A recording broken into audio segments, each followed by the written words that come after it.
Seen, heard, and paid. It's what we all hope for when we start a new job. But for marginalized workers, a group I count myself part of, it often feels like an unattainable goal. When I began at what I imagined would be my dream job, as an editor at the New York Times, I thought this would be that moment when I would finally overcome the boundaries of privilege and have access to what should be these three basic worker rights. But I clearly remember the moment when I realized that even at a liberal bastion like the Times, it was too much to hope for. I was sitting in a meeting, the purpose of which was to kick off a new initiative in partnership with another group in the newsroom. My team colleagues and I had just introduced ourselves and explained what our roles were and what we did on a daily basis to keep the team moving forward. We talked about our responsibilities and how we all worked together. Overall, it was fine, until a colleague showed up late. Because he came in at the tail end of the introductions, everyone stopped and our manager introduced him and told him to fill in the other team on what he did. Without dropping a beat, he proceeded to describe himself as the person responsible for all the work that I had just said that I did, and not as my peer, but as my manager, something that everyone in the room knew was explicitly untrue. Imagine it. If a peer on your team, who is less experienced than you are, but is known for being louder, walked in after you had just explained the roles and responsibilities of your job, and then claimed to do not only what they actually do, but also what you do, and then claimed to essentially be your supervisor, you would probably be livid. And yeah, I was. I stared daggers at our manager, hoping that she would step up and correct the record, or at least point out that we worked together. But she did no such thing. I looked around the rest of the room, all white faces, and realized that no one was going to help out on my behalf. I got some side glances, especially from the people on the other team who could tell exactly what was happening.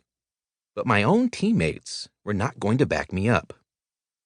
Now I had two choices. I could speak up on my own behalf or keep quiet.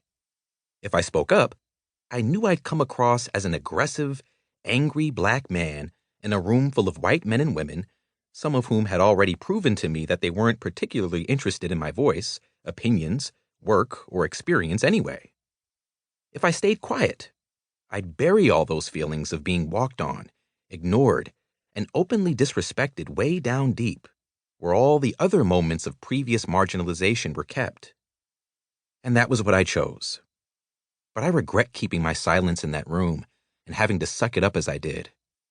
I wish I had the tools then to find a way to speak up, either in that room or later with my manager, but I opted for the safe route instead.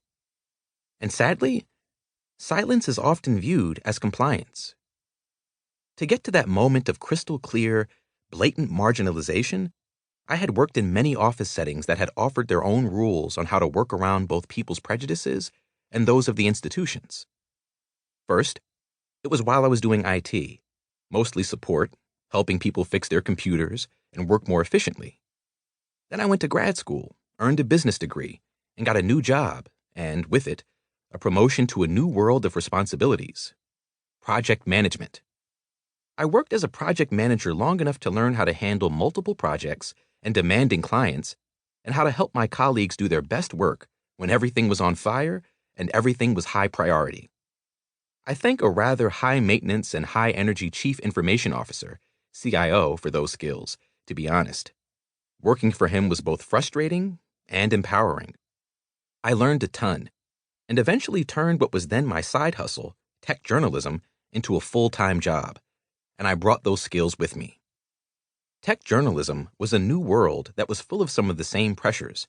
How many stories can we file this week? Will we meet our deadlines? How do we organize all our editorial priorities? But with different people and a different audience, many of whom desperately needed help with the same kinds of situations I'd muddled through in my career in technology. So I started to tackle and blend two of my favorite topics, productivity and technology. And it just so happened I landed at an outlet that traded in that kind of advice. Lifehacker.